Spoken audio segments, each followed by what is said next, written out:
So, Dr. Brian Keating, it's almost 2 years since we last spoke. Welcome back to the podcast. How have you been? I've been great, and it's such a treat and an honor to be back with you. I've followed your success, tried to model your success, and I'm a quarter of the way there. So, so we're thank you for being a guide and a mentor, Abhijit. I'm very pleased to see the growth of your podcast and your channel. It's really good to see a science communicator and a genuine scientist doing well, and people want to watch that. So, congratulations. That's great to see, really. Thank you so much. So, we're going to talk about a number of things. Let's begin with new discoveries and breakthroughs in cosmology. So, what's new? What's exciting? What have you been following? And what have you been doing? Well, the most important thing I think in the last couple of weeks, just the last couple of weeks, has come from my fellow cosmologists that study the universe via the patterns that galaxies make when they cluster Mhm. together in the early universe. And this pattern of galaxy clustering is called Baryon acoustic oscillations. It's a big fancy Mhm. word for meaning most of the matter in the universe is dark matter. We don't know much about it. But the matter that we can see, even though it makes up a tiny fraction of the universe's total amount of matter and energy, is the only matter we can see. So it pays to pay a lot of attention to that. And I always talk about the different types of fusion that occurred. We're familiar with nuclear fusion. That's very important. That made the very first elements in the periodic table, the hydrogen, helium, lithium, beryllium, etc. And then later on, there was the fusion of the first atoms when you had a hydrogen atom form from an individual proton and an individual electron. When that happened, you have a fusion event that produces a signal that we can see today.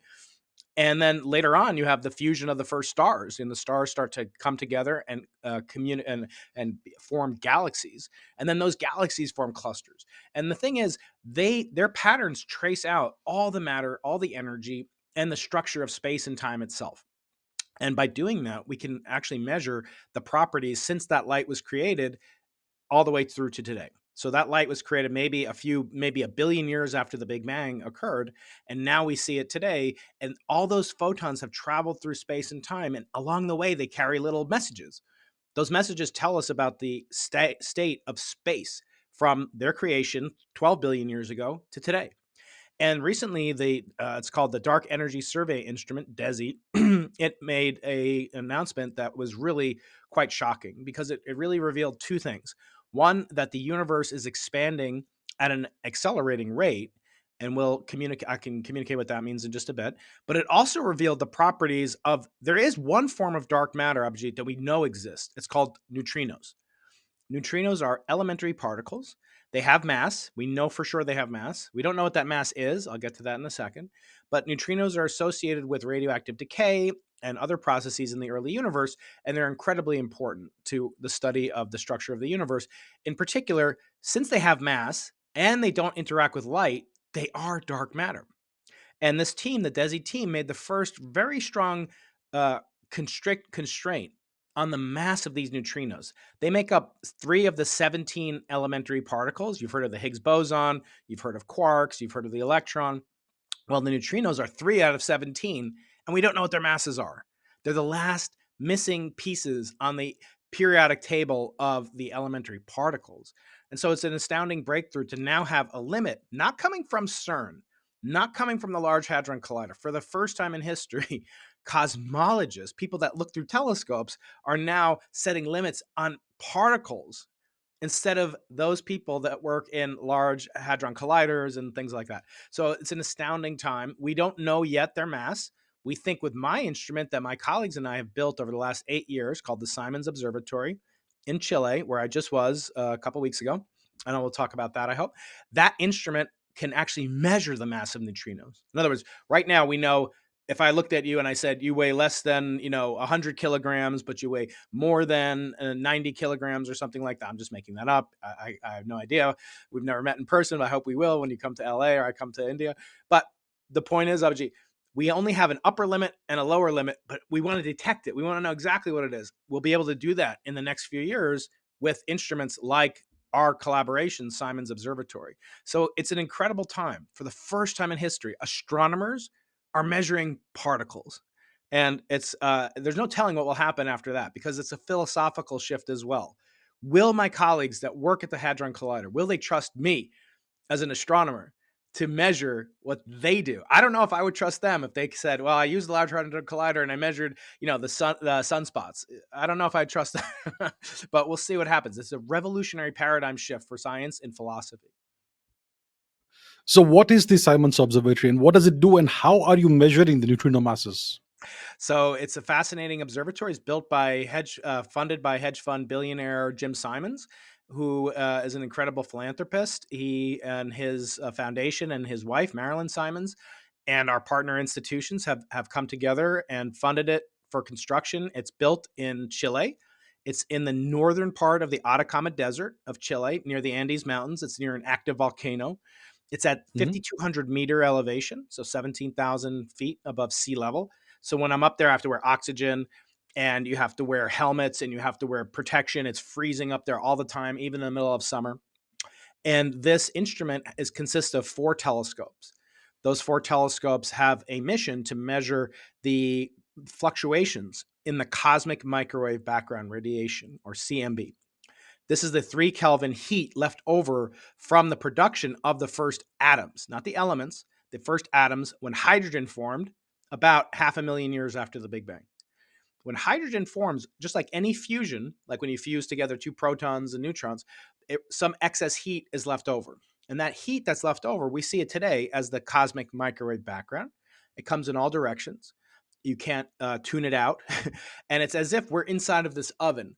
And the oven is slowly trying to heat us up, but it only has the power to heat us up to minus 270 degrees Celsius.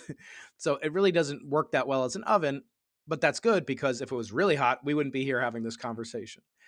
So the CMB is the oldest light in the universe. Oldest, it was visible at one point, but now it's in the form of microwaves, just like an oven. We can't see microwaves in an oven, but we can detect their presence by what they do to other forms of matter. As these photons, these particles of light, travel from the early universe to our telescopes today, the Simons Observatory makes a measurement of their distribution on the sky, and in particular looks at their polarization. What plane are the photons oscillating in? That's called the polarization. Imagine you and I are across a table, we're holding a rope and we're cycling the rope up and down. That would make a wave that would have a polarization plane like this. We could shift it like this and it would go this way. And the same thing happens if you have sunglasses that are polarized and you tilt your head when you look at the ocean on a sunny day, it will cause the intensity to modulate, to shift. And that's indicative of the interaction, not just the light itself, but how does it interact with matter?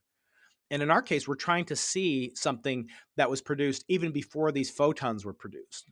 And they're called waves of gravity, gravitational waves. So just like India participates in the LIGO Virgo project and has their own instruments, those are trying to measure gravitational waves produced by nearby structures, nearby being a billion light years away.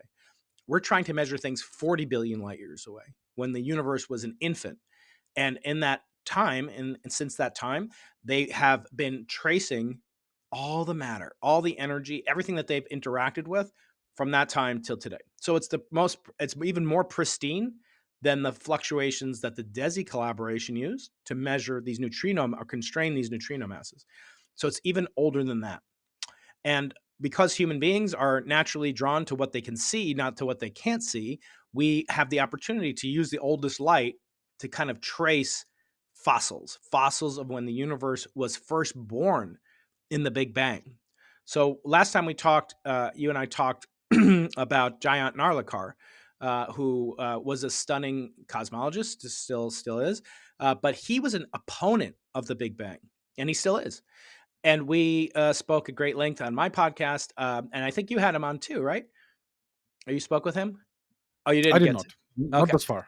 yeah. So hopefully we'll make that happen. But he is a true amazing individual. And what he did is he started to make the first predictions of what you would see if the Big Bang truly occurred back in the 1960s. And his research came to the conclusion that the Big Bang didn't happen. And some of the evidence against his research comes from our field, the cosmic microwave background radiation. So what we're doing has the potential to kind of once and for all settle the question of, was there a Big Bang? Because if there's a Big Bang, there should be a fusion left over, not from the first galaxies, not from the first stars, not from the first atoms, not from the first elements, but from the fusion of space-time, the combination of space and time into existence about a trillionth of a trillionth of a trillionth of a second after the Big Bang. And so that's what we're trying to do at the Simons Observatory. Massive telescopes, and they're located at this incredible pristine location because we have to avoid, by any means necessary, contamination from, say, the atmosphere or other sources that can completely overwhelm what we're looking for. And what else is happening right now? In the past couple of years, have there been any new breakthroughs in cosmology? Yes, there's been a couple of severe crises in cosmology, and crisis is not a bad word. Crisis is horrible in politics and peace and all sorts of other things. I hate crises, on a daily basis. But crisis kind of is what scientists live for, because if you have a theory and it's completely understood and it makes all these predictions, then effectively you're kind of like a stamp collector, or you're doing important work, but it's not novel. It's not doing something that's never been done before. However, when you see something that doesn't fit into the prevailing wisdom, the scientific paradigm, the philosophy of the time, it's incredibly exciting. It's exhilarating to scientists, professors like me, because it means that we don't understand something. And so what we love to do is hunt for new explanations, new paradigms that people could not find before because the technology wasn't there. So an example, in the 1700s, Isaac Newton came up with his famous theory of universal gravitation, and that predicted the inverse square law. And he had to invent calculus, and he did incredible things, incredible works. But what was almost as important as what it could predict, namely that planets should move in elliptical orbits with the sun at the focus, etc., was that it had glaring gaps, flaws, lacunae, things it could not explain. And that led a young man in the early 1900s by the name of Albert Einstein. I have puppets of everybody here. Here's Albert Einstein. Albert Einstein to say, wait a second, there's something weird with your theory. It does predict things exquisitely accurately. And for example, it is able to solve a problem which it shouldn't be possible to solve. You've heard of the three-body problem. It's a famous book, Yes. but it's also based on a physics problem, which is that if you have three masses, so here I've got a one chunk of meteorite, which I give away. I'll have to ship it to people in India, but one lucky winner a month wins one of these. Here's another meteorite, and then let's say it's circling. They're circling around me, but they're also interacting with each other.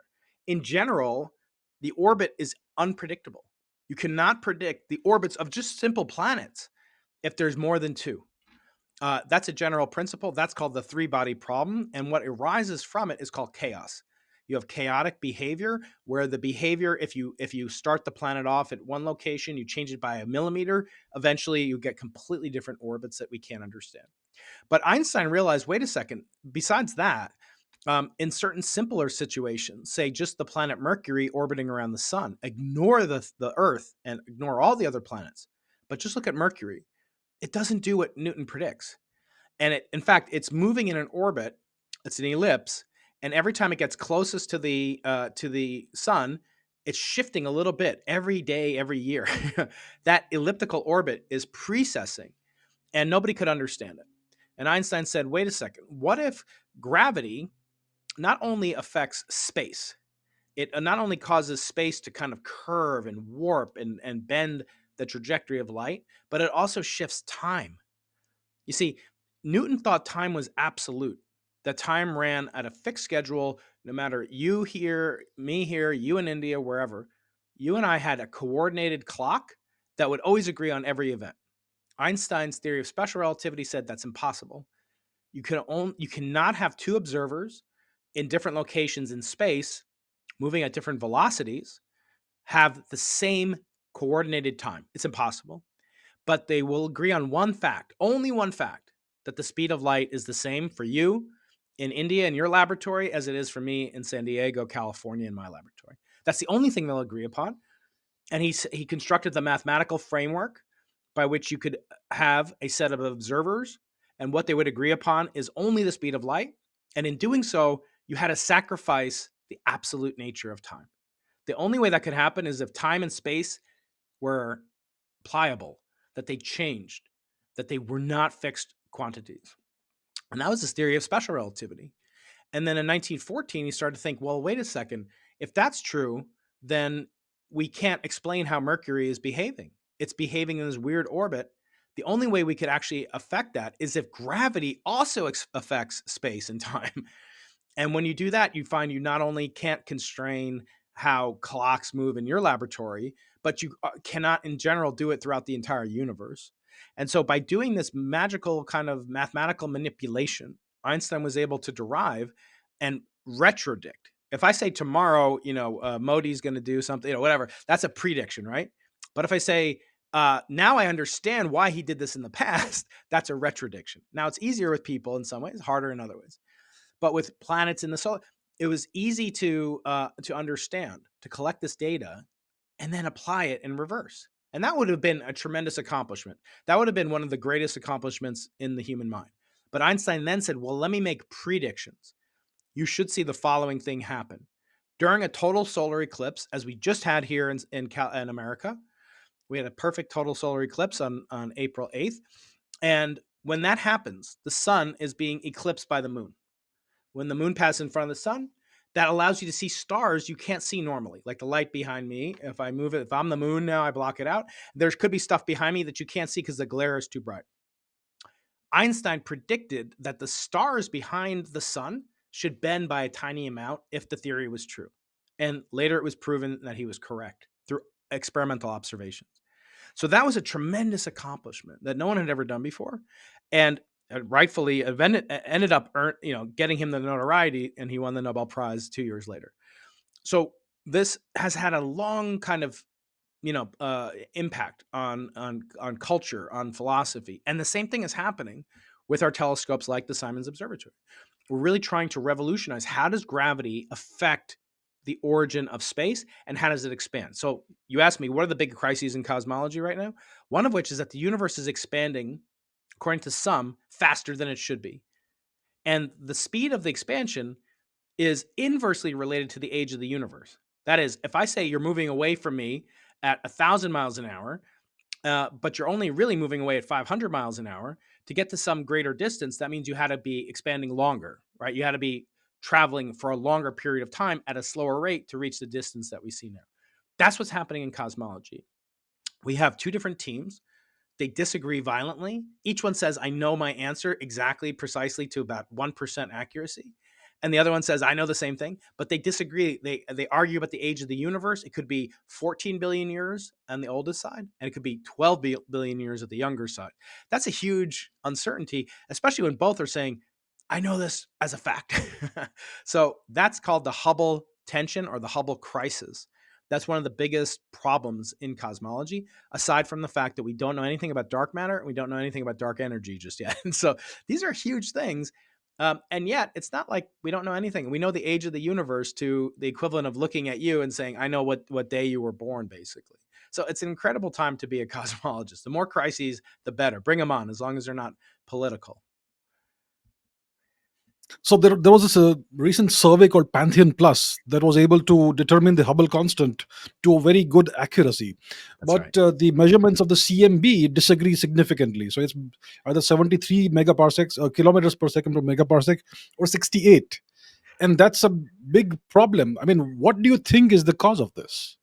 Yeah, so there's really only a couple of explanations.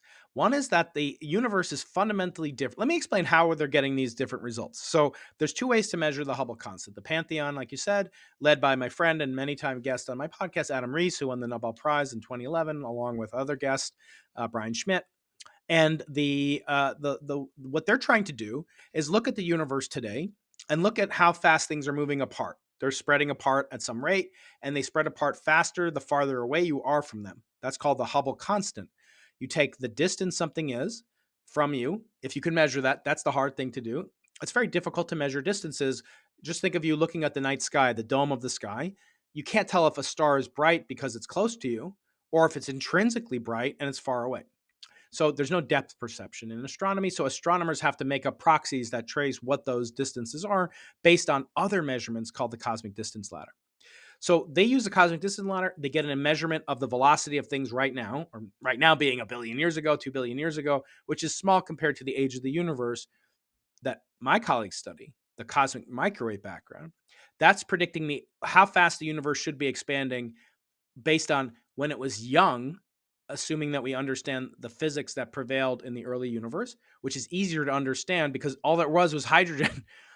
The universe today is full of planets, asteroids, meteorites, dark energy, dark matter. Back then, none of that stuff really mattered, and so it's a cleaner measurement to use the CMB, the cosmic microwave background. It's more pristine. It doesn't have contamination as much, but it's as if I'm looking at my child when they're a baby and saying at age 16 or whatever, you're going to be growing a millimeter a month or something like that.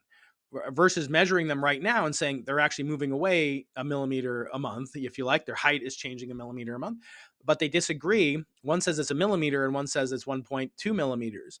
And that might not sound like much, but again, it translates to a billion-year error. If one of them is right and the other one's wrong, they're off by a billion years in the age of the universe. And yet each one has very mature techniques. I mean, the Pantheon survey is similar type of tool and approach that won the Nobel Prize in 2011. The CMB, the cosmic microwave background, is the same as won the Nobel Prize in 2006. So who do you trust? If you just say, I'm going to only listen to Nobel Prize winners, you don't know who to trust because they disagree. And they're using different techniques. Each one has strengths and weaknesses, but this is what makes it so interesting. So one could be wrong. One could actually have made an error. One of the two teams, they both could be wrong. I mean, we have to be open to that. Even though they have Nobel Prizes, who cares? We don't look to authorities. They're not gods. They're not deities. We always have to verify, confirm. And so they could both be wrong. One could be wrong. The other could be right. And then the other thing that could happen is that the universe physically could have changed. There could be some new component, some new attribute of the universe that we don't understand, that was in operation early in the universe's history. Remember, it's only a 500,000 years old approximately when my colleagues use the CMB. And there could be some type of energy that no longer exists that caused the universe to expand more slowly back then, or that you would predict it would expand more slowly today. Or there could be some contamination or something today that precludes us from understanding how far away these objects are now, causing my colleagues in optical astronomy to make mistakes. So I think the more exciting, kind of attribute is, or possible explanation is that we don't understand what the universe was like in the earliest moments, and that could certainly have happened. It's happened many times in human history that we're led to a conclusion we cannot evade based on the physics, the astronomy, the science that we know today, but ends up later being accepted as part of the canon of scientific literature. And just as an example of that, if you go to Wikipedia, not the world's most famous, best source for science or politics or whatever, look you up on there. But you go there and you look up science. You just type in science. I mean, for most things about facts, when was the War of 1812? And they get Wikipedia is right. Other things, you ask them about people, it's very biased. But if you ask what is science, the picture that comes up, the emblem of all of science, from biology, DNA, chemistry, even branches of other types of science, from mathematical sciences, applied physics. You get an image of the cosmos. You get a picture of the Big Bang Theory. That is the paradigmatic example of what science is, at least according to however many thousand Wikipedia editors there are. So the stakes are very high in cosmology. We are kind of the oldest science, literally and figuratively. Since the dawn of humanity, people have come out of caves and looked up and said, where did this dome come from? How did I get here? And it's the only question that we might not be able to answer, because we're kind of trapped inside of this 3-pound supercomputer, and we can't get out of it on our heads. We can't get out of it to observe from outside of it. Unlike my colleagues in biology, if they want to study frogs and how, if you mutate the 16th genome, gene on a frog, I don't know anything about frogs or biology, to be honest with you, but if you mutate them, it will have, it'll be able to bench press, 400 pounds. I don't know. I'm making it up, but you can keep doing that to many different frogs, and you can enhance some of them and you can not enhance others, and you have a control. In astronomy, I can't go to the sun and change its temperature, and then say, well, how does that affect the sunspot pattern, or how does that affect the life on Earth? I can't do an experiment. But in astronomy, we have examples of literally 100 billion stars in our own galaxy, another 100 billion galaxies, each with 100 billion stars. So we can do statistical ensembles. We can say for every yellow star that we see, like the sun, we measure its temperature, and it's about the same as the sun's temperature. Every green star, every red star, etc. And they all have these, so we can make statistical ensembles. But, Abhijit, how do you do that when you have a single cosmos, as some of my colleagues believe, but not all, because many of them believe we inhabit what's called the multiverse. And we can talk about Multiverse. Right.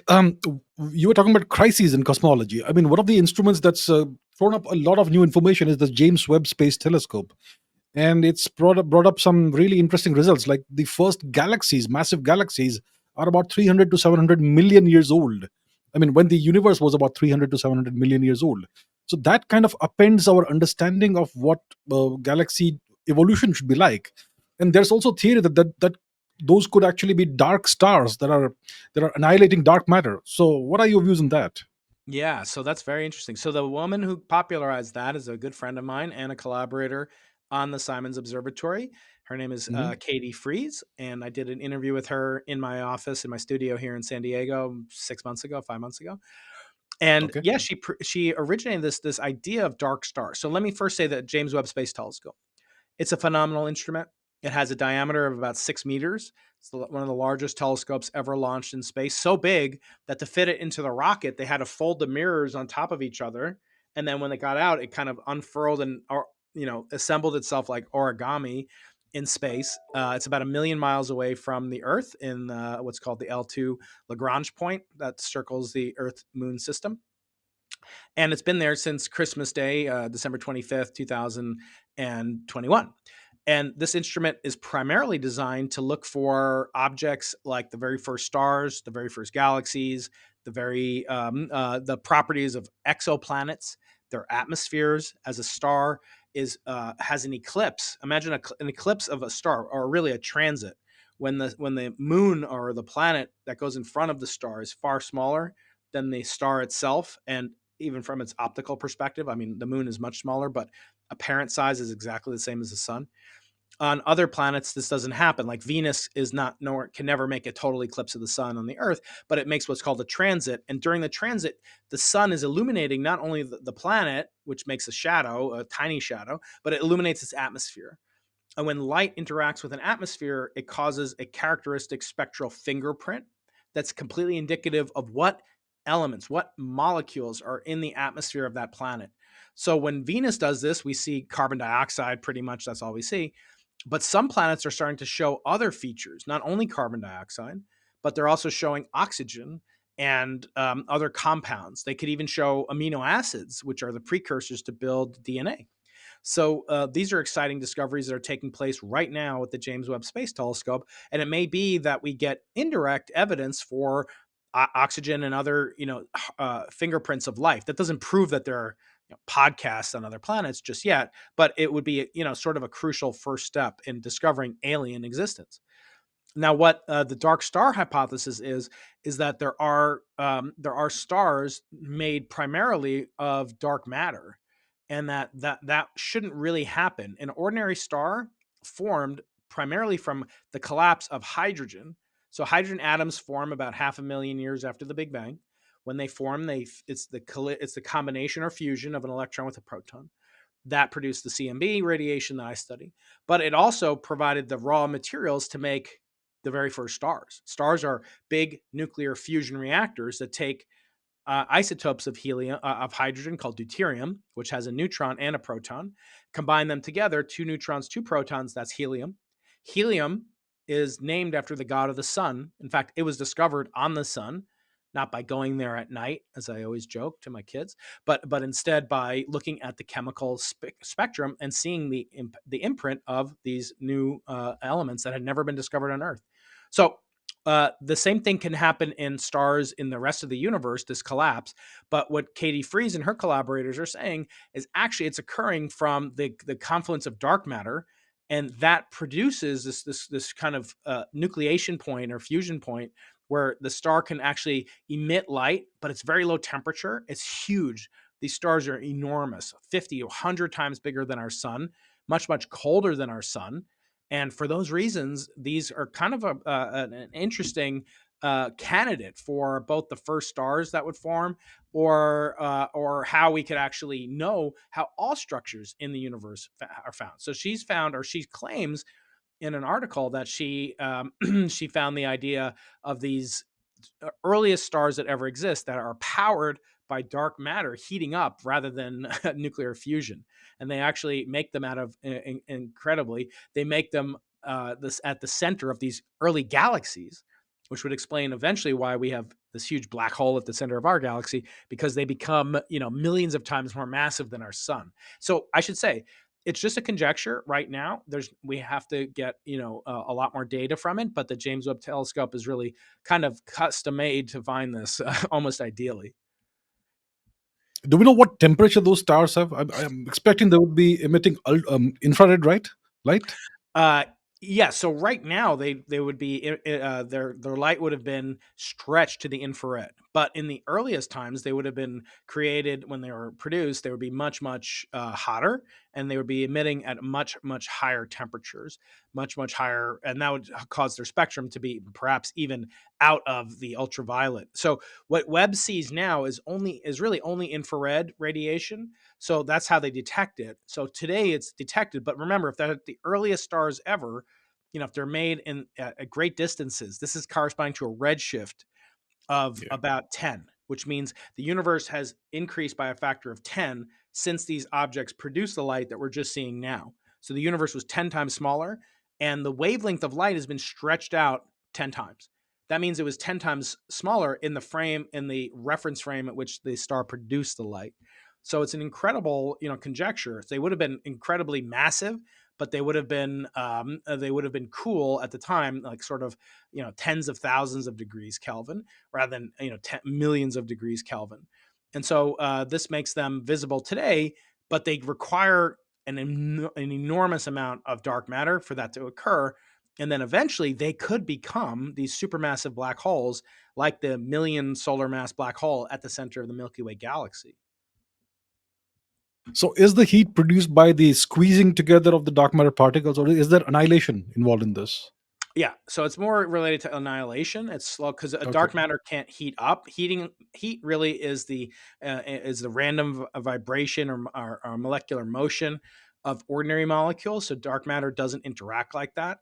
It can accrete uh, ordinary matter, and then that can heat up. So it's sort of a necessary condition, but it's not a sufficient condition.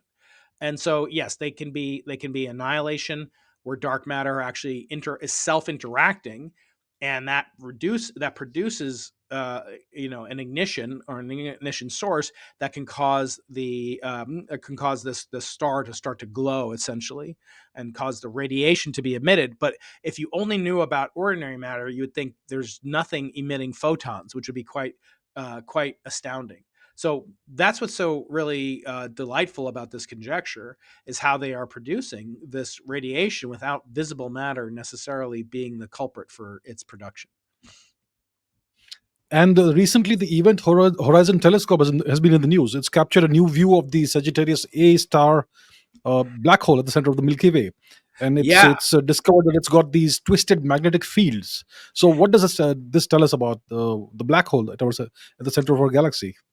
Yeah, so I've talked to the founding director Shepard Dolman at Harvard about this many times on the channel as well. And what they're using is the same tool that my colleagues and I are using with the Simons Observatory, and that's called polarization. So I said the polarization is the plane of Yes. oscillation of a rope or Mhm. something like that. In this case, the plane of oscillation of the electromagnetic fields. So you have brightness, and then you have the polarization. Polarization is incredibly important because it tells you about the exact mechanism that the light is being produced under. Rather than just knowing the light was produced, it tells you how it was produced. In this case, when it was produced, this light was produced at the black hole. You might be thinking, first of all, how can a black hole emit anything? And this is very different from, say, Hawking radiation. Hawking radiation has never been observed. It's incredibly difficult to observe, but it seems to be a consequence of the combination of relativity and quantum mechanics. Leaving that out, this light that you're seeing in the patterns is caused by the heating of ordinary matter, of stars getting gobbled up by the black hole inside the event horizon. And then you don't see light at the very center. The shadow, so to speak, is where the black hole is. That even a star being gobbled up by the black hole, it will not have the light escape to reach our telescope. And by the way, this is radio telescope. These are much longer frequencies, longer wavelengths, and shorter and lower frequencies than what we see with even the Simons Observatory. So these patterns are indicative of the conditions where the black hole is in space and what happens to the matter right before it falls into it. And it turns out a black hole can really only have three properties. It can have a mass, it can have charge, and it can have spin. It can be rotating, angular momentum, it can have charge, and it can have a mass, as we know. And when you have a charge that's rotating, it produces a magnetic field. So these patterns that the Event Horizon Telescope is revealing using polarized light tells us about the motion of objects right before it goes into the black hole. And that, scientists think, is correlated to the actual properties of the black hole itself. Just like all the planets in our solar system, Abhijit, they all orbit in the same plane, more or less, and they all go in the same direction. That's a consequence of the formation of the sun from a collapse of a gas cloud and the conservation of angular momentum. Just like you see an ice skater and she has her arms out, she brings them in. When she's spinning, she goes faster. Well, we still retain the properties of the Earth's, of the solar system's formation, its rotation. And it could have been going either way, but it can't be perfectly symmetric, or else we wouldn't be here because all the planets would have fallen into the sun. So the rotation keeps the planets from falling in, counteracts the gravitational force, centrifugal force.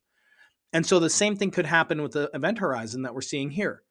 The properties of the magnetic field that's revealed by polarization, those lines of force, they are tracers of the angular momentum of the black hole itself, potentially, so that we could learn about something that's completely invisible to us.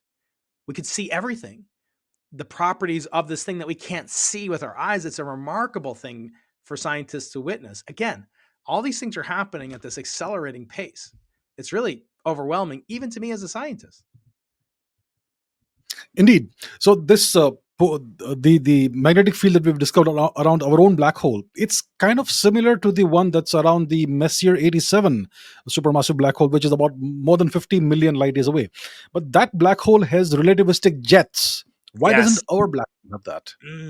That's a very good question. So our black hole is a lightweight compared to that black hole. Our black hole is, many, many hundreds or thousands of times less massive than that one. Now, the question is, how do these black holes get to be such behemoths? How do they get to be so large at distances farther away from us? 50 megaparsecs sounds like a lot. It's 150 million light years away. So that's a large amount of distance. The closest major galaxy to us is only about 3 million light years away. So this one's 50 times farther away.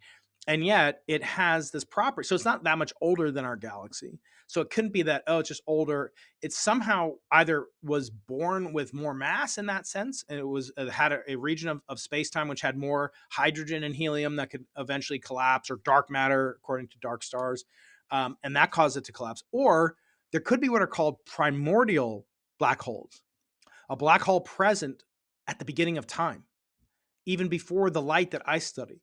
So that could come about in a variety of different ways. One such way could happen is if our universe wasn't the first Big Bang. In other words, if there was a previous universe, and actually Giant Narlikar and his colleagues sort of suspected that our universe was kind of oscillating. It was a single universe, but it was there forever, and it would get bigger and smaller with time. And one of the modern day interpretations of this is made by my friend and many time guest on the podcast, Sir Roger Penrose, winner of the 2020 Nobel Prize.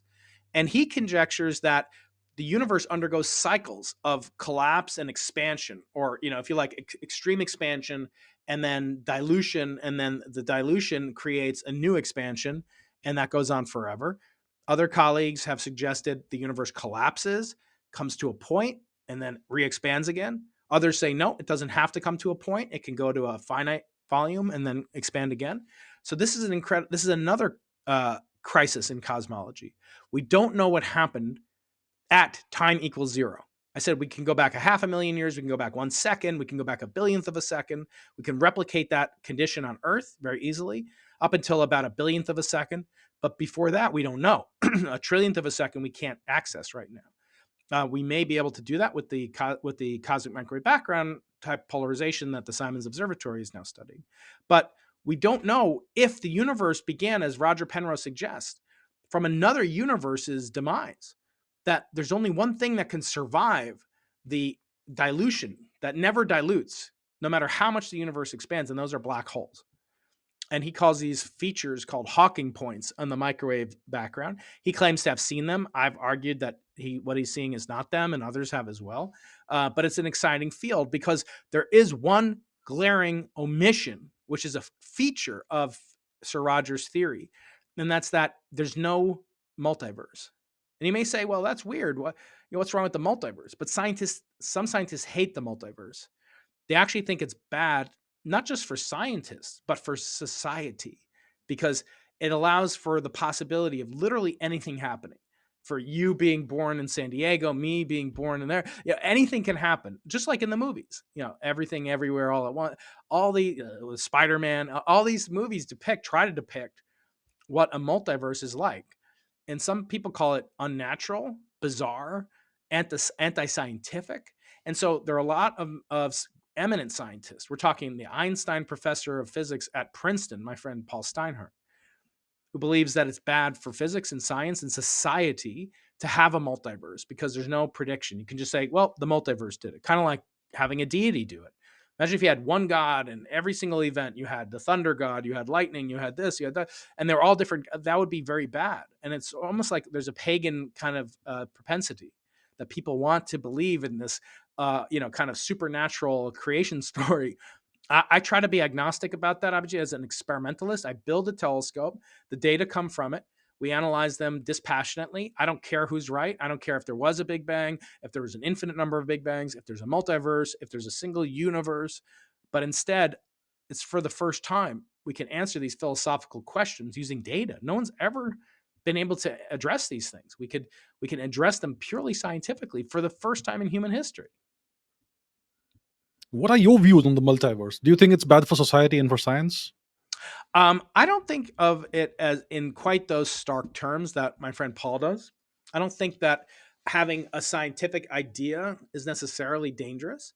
I think there are ways to cause science. In America right now, politically, there's this huge divide where people are talking about just having no trust in authorities because of the pandemic. I won't say the word because I know YouTube listens to the actual words because they'll slap a warning on my channel, even if I'm talking about it in a positive sense. Like I had Dr. Eric Topol, who is one of the foremost, kind of people that were terrified and tried to take precautions. I had people that Jayant Bhattacharya at Stanford. I had him on. He was the opposite.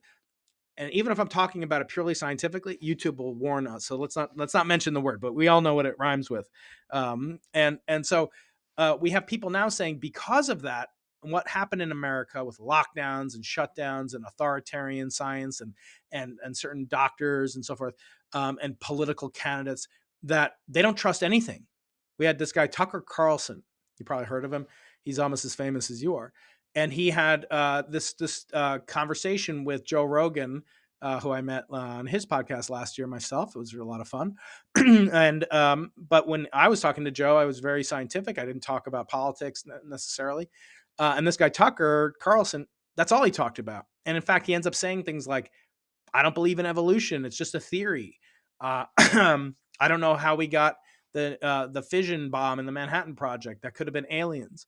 He said, I'm open to the idea of a flat Earth. He said that because I don't trust experts anymore. And it's, to me, it's truly ludicrous that we've gotten to a point that's almost medieval again, and that sophisticated people are claiming these things, not unintelligent, smart people are claiming these things to advance an agenda of fear and, reprisals against people they don't agree with. And that to me is much more dangerous than believing in a multiverse. Because if scientists, and maybe we're responsible for it, I'm not saying scientists don't, manipulate their findings, that they don't become politicized. I think we do sometimes. Less so in cosmology and astronomy, because there's no votes you can get.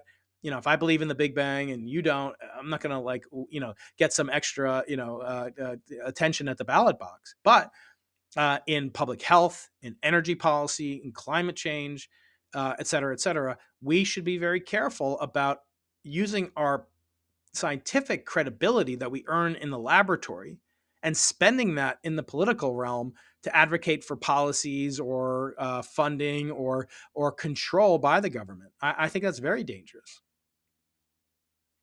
Indeed. Let's move aside from physics for a bit. You are Jewish. You were recently in Israel, September last year. And then 1 month later, the Gaza attack happened. The Hamas attack on Israel happened, the terrorist attack. How do you see, has the world changed a lot since then? And how has it been for you? Yeah, I think it's been pretty horrific for me, for my Jewish students on campus. UCSD has had a great many demonstrations, including a day after the October 7th attack, October 8th.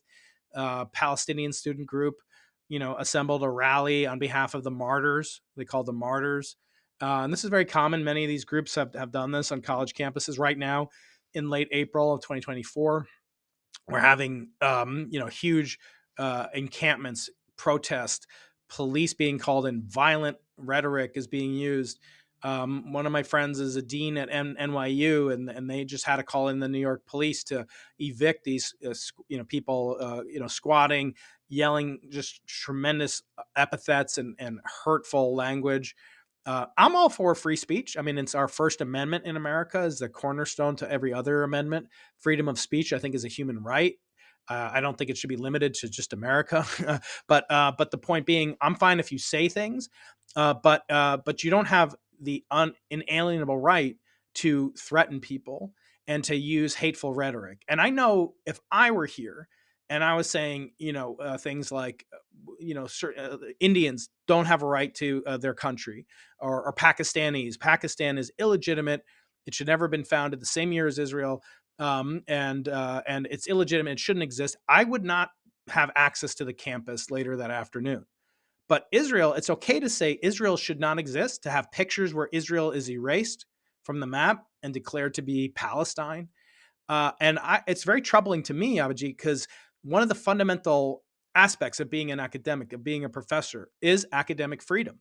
That you have the right to study and associate, to be scholarly, and that includes doing things I don't agree with. If they can study Israel, we have a lot of professors, many Jewish professors do that. I'm not going to impede them, but the converse kind of not lack of hostility, or the converse acceptance of Jewish and Israeli scholars is not extended by my colleagues and friends, across campus, who don't believe that Israel should have the right to exist, let alone to have me be able to have my colleagues from Israel come to America.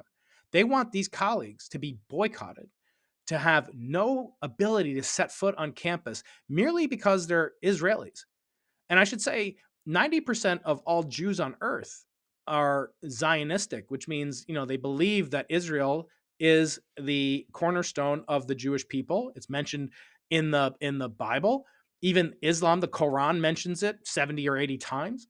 It's obviously a holy place, or else the Muslims wouldn't have their second or third holiest site, they call Al-Quds, which is the Temple Mount in Israel, where I was on September 7th.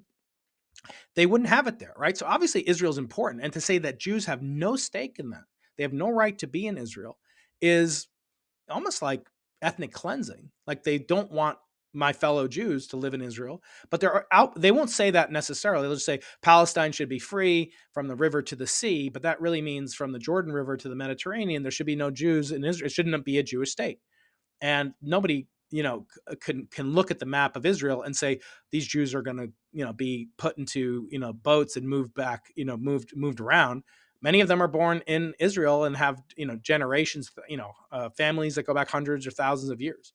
So it's a disturbing time to be on a campus of so-called academic credibility, where people are saying, I don't think you have a right to set foot here, that you should be boycotted based on your nationality. It's just, no, they don't do it for any other nationality. I'm not even talking about Pakistan. I mean, Pakistan has, been legitimized, and even though there were 10 times as many refugees and murdered people in the war of 1948, and I think there's still great tension there, and countries were made up from nothing. It wasn't like Israel. There's historical records going back 4,000 years that Jews have been there, and the Jewish people originated from there, and nobody really disagrees with that. But to say I don't have a right to set foot on campus, if I said that about Indians, Pakistanis, Chinese, Uyghurs, whatever, I would be barred from campus. These people get safe spaces in many cases, and they get to have have speakers come to campus paid for by taxpayers in the state of California. It's quite shocking to me, and it's become almost like a litmus test of your character. I don't. One side wants to ban speakers, and the other side wants to have dialogue. And I just don't think it's possible to have peace in this point. I was optimistic on September 7th. I met many Palestinians, including Arabs. 20% of Israeli citizens are Arabs. They have political parties. They vote in their Congress, essentially. There are all sorts of freedoms in the West that the West enjoys that no place in the Middle East enjoys. Freedom of speech, freedom of the press, freedom of worship.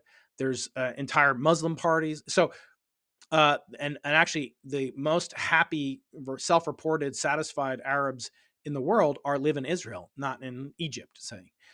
So it's been very distressing that my colleagues in the West who never set foot there have this rosy image of what it could be like if only Netanyahu wasn't president. I mean, they push it on him like he's a version of Trump. They just hate the politics so much they blame him for everything. And some of them are my family members. So it's been very distressing for me, to be honest with you, Abhijit, since we spoke last, to see a pillar of scholarship, intellectual idealism, to have it disintegrate into kind of medieval thoughts about book banning and humans are implicit, and that we shouldn't allow them complicit, and they shouldn't be allowed on campus. It's been distressing, to be honest with you. But what do you think explains these double standards? I mean, you cannot call for certain things, but you can do that the same thing for Israel and call for the extermination of Israel.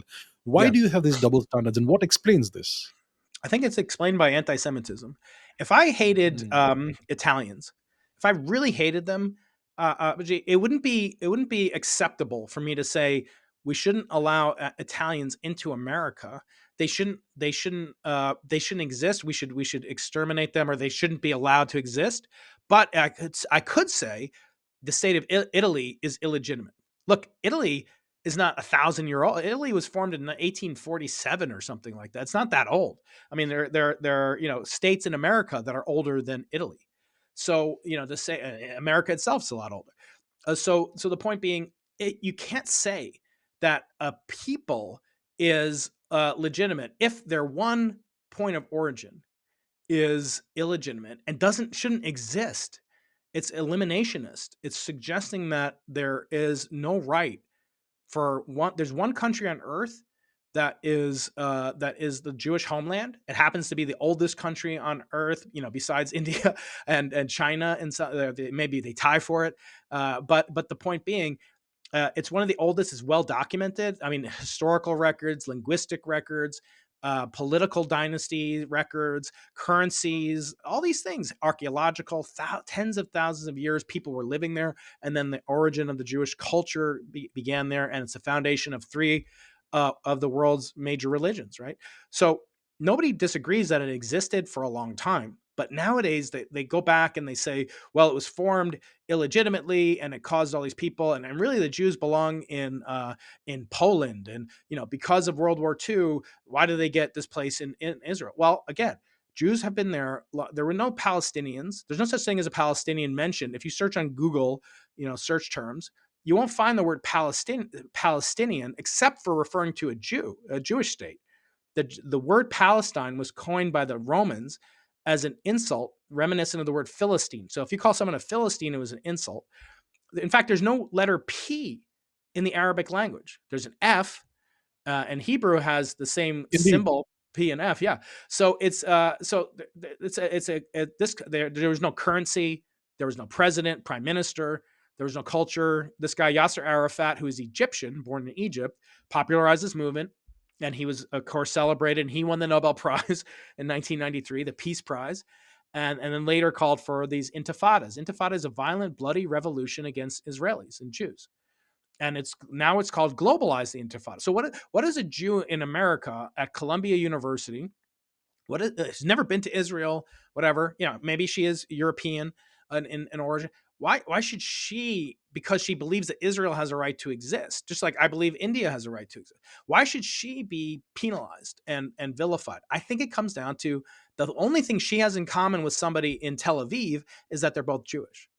And so if you didn't like Jews, it's a perfect time to express it safely by saying you don't have a right to exist, and it's just called Zionism, when you know that 90% of all Jews are Zionistic. And so it gives you political cover in a sense. And I find it abhorrent. I find it, kind of extremely troubling that it's taken over college campuses, and the most prestigious college campuses, MIT, Harvard, Columbia, Yale, and all the way down the line, and UCSD too has some element of it. When you have a small population that believes it, and again, I'm all for free speech, they should do it. But for them to say, I mean, I couldn't imagine saying no Palestinian should come here, because the Palestinian people are educated by what's called UNRWA, which is this United Nations organization. So every member that committed a murder or rape on October 7th was educated in a United Nations school and the Palestinian Authority. So I would never ever say that. I met many Palestinians in September, and again, I thought this is great. I thought, wow, for the first time, the people hate Netanyahu. They want him, kicked out. So he's temporary. He can only be in power for a little bit longer. He's going to get evicted. And then October 7th happened, and I thought afterwards, why did I not see this? Why did I? And I realized I didn't meet a single person from Gaza. Israel left Gaza completely in 2005. There hasn't been a Jew there. They actually uh, uh, excavated the burial sites of a couple thousand Jewish people who had died in cemeteries. Jews had been in Gaza, what's called Gaza now. They had been there since the 6th century. There's synagogues, temples, burial grounds there. Israel dug the graves up and transported them to the state of Israel proper. And they left businesses, greenhouses, farms, all destroyed. Gaza has been under Hamas rule since 2005. They took something like $9 billion in United Nations aid and intergovernmental aid, and they used it to build a 500-kilometer long tunnel system that went into Israel, into Egypt, north, south, east, and west, with landlines, not even cell phones, because they knew they would be tapped by the IDF. So they actually used landlines. That's how they got away with it, coordinated it rather. And that I pointed out, they could have built 20 Large Hadron Colliders. That's the length of 20 Large Hadron Colliders. And they chose to use this, and now they're suffering horribly. I agree. It's a humanitarian crisis, but just like every death in Japan, I don't put that on Americans for using the atomic bomb. I think it was horrific, but that was not America's fault. America didn't invade Japan. You can say anything about economics and so forth. And my favorite phrase is that, the Golda Meir said in the 1970s, the same thing keeps happening, where they attack Israel on holidays. It was a holiday in Israel when it was attacked. It was a Sabbath, a Saturday, a major holiday. And Golda Meir said when the Arabs, when the Palestinians love their children more than they hate our children, we can have peace. And you see, the children are suffering. I think it's horrific. I spoke to Mo Gadat, who's an Egyptian by birth. He was at Google. He has a wonderful podcast and wrote about happiness. And we both agreed we have to stop children from suffering. It's horrific. But you have this ideology that is so durable that now it appears in America, 6,700 miles away. That Israel should not exist. I mean, how do you negotiate? How do you want to have a productive conversation when I don't think you have a right, your country, where you live, you're a patriotic person, you don't have a right to exist?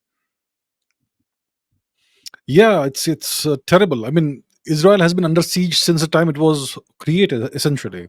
Yes. But you'll be surprised to know that one of the most unlikely allies Israel will have is India. I mean, Indians really Yes. admire Israel. Yeah. Absolutely. And actually, one of the beneficiaries of this is going. So another thing that's just tragic, Abhijit. So the Jews come in all political persuasions, right? So some are extremely left, some don't believe themselves that Israel should exist. Okay, they're fringe, but some are very openly pro-Palestinian. And in fact, those people live on essentially communist, kibbutzim. It's not a bad word. It just means a collective farm where they grow their own food and they clean this and that. But they live right adjacent to Gaza. Those were the towns attacked on the 7th of October. And the part of the reason that they were attacked so efficiently, and that the attackers, everyone in Israel is required to have a bomb shelter, but that wasn't supposed to be a bomb shelter from someone attacking you inside your own home. A lot of them were killed by setting fire to their safe houses in these kibbutzim.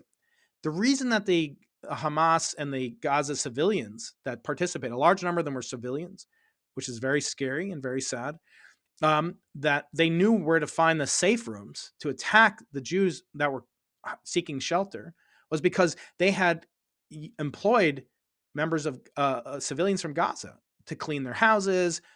Here in San Diego, we're on the border of Mexico. So we have a lot of people that are legally here. They have work permits to operate in San Diego in America, and they cross the border every day. And it's totally legal. Now they had the same thing in Israel. Now they'll never do it again, ever.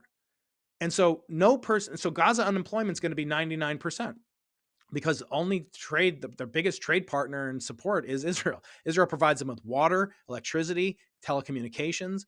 And yeah, I'm sure that they don't enjoy living under so-called occupation, but they could have taken the time and the ability to build bridges and bring together people to build the society rather than just teaching their children this poisonous ideology, anti-Semitic ideology. And they could have been like Singapore. I mean, Tel Aviv is 20 miles to the north of Gaza, the northern part of Gaza. It's one of the biggest tourist spots in the world. It actually has the biggest, like gay pride festival, if you're into that. I mean, it's a very open and it's one. I think it's the highest real estate per square meter in the world. Gaza is identical. It has the same terrain, the same quality of food, people. They could have had a mini Tel Aviv, but they chose not to. And I think it's terrible for them. I think and so India is now supplying the workers that were displaced or not needed or not hired anymore from Gaza. So I think yes, it'll benefit India. I mean, it's a small amount compared to your population, but the fact is they have this indelible tie because I think Israelis rather and Indians share this kind of common acknowledgement that that they have a legitimate structure, a Western structure. We don't have authoritarianism. We don't have dictatorships. We don't believe in mob rule. We believe in freedom of speech. India is the biggest democracy in the world. And yeah, it's not perfect. America's not perfect either. But to see the alternatives, Pakistan, I mean, how many people would willingly move to Pakistan, to Islamabad, from Mumbai?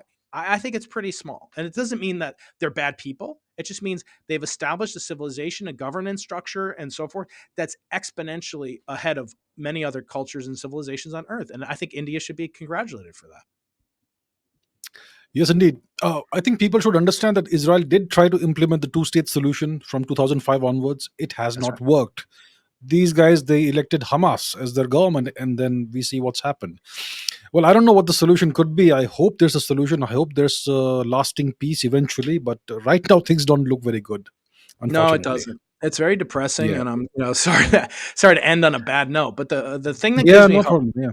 yeah, the thing that gives Mm. me hope is that the spirit of the Jewish people is still alive. And you know what, Abhijit? I haven't gotten, there's an old saying like you in the end, when you are under attack, when things are bad for you don't remember the necessarily the negative things that were said about you by your enemies. You remember the silence of your friends. And I want to thank, India for standing so strongly with Israel and with America. I think, if I have a criticism of Biden, it's that he hasn't reached out and realized the significance that India plays now. And he's more worried about China and making deals with Iran and all these other ridiculous things that he wants to do. But hopefully that can improve.